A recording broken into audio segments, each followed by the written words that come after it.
Alright, let's take a look at the next example here. We have a speech class with 8 freshmen and 5 sophomores. 3 people are going to be selected at random to give speeches in a sequence.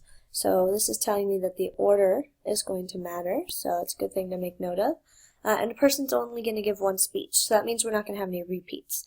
We'd like to find the probability that the first person is a sophomore, the second is a freshman, and the third is a sophomore. Okay, interesting.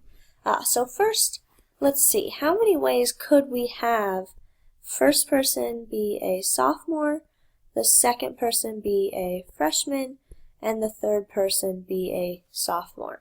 Since the order matters, we can go ahead and come back to this idea that we used before when trying to count things in an order, where we sort of make an empty slot for each instance.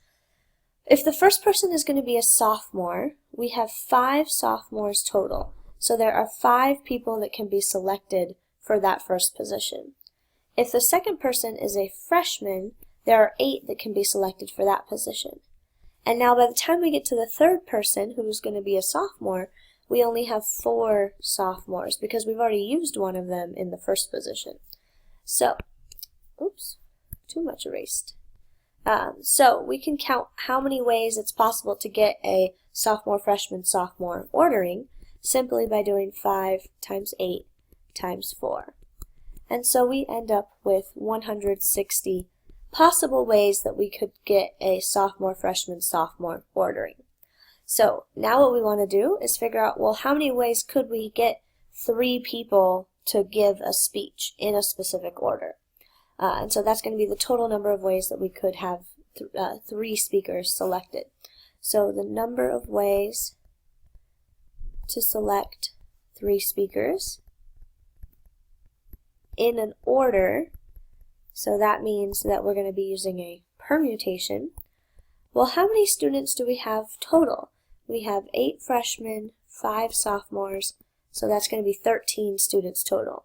So we need the permutation of 13 students into a group of 3, and so this would give us 13 factorial divided by 10 factorial, which leaves us with 1,716.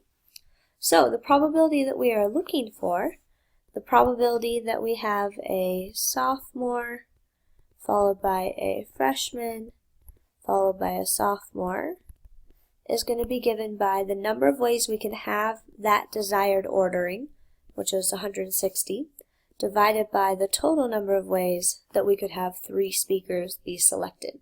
And that's given by 1,716. Okay, so combinations, permutations, and anything in between, it's all going to come back when we are working with probabilities. All right, that's all for now.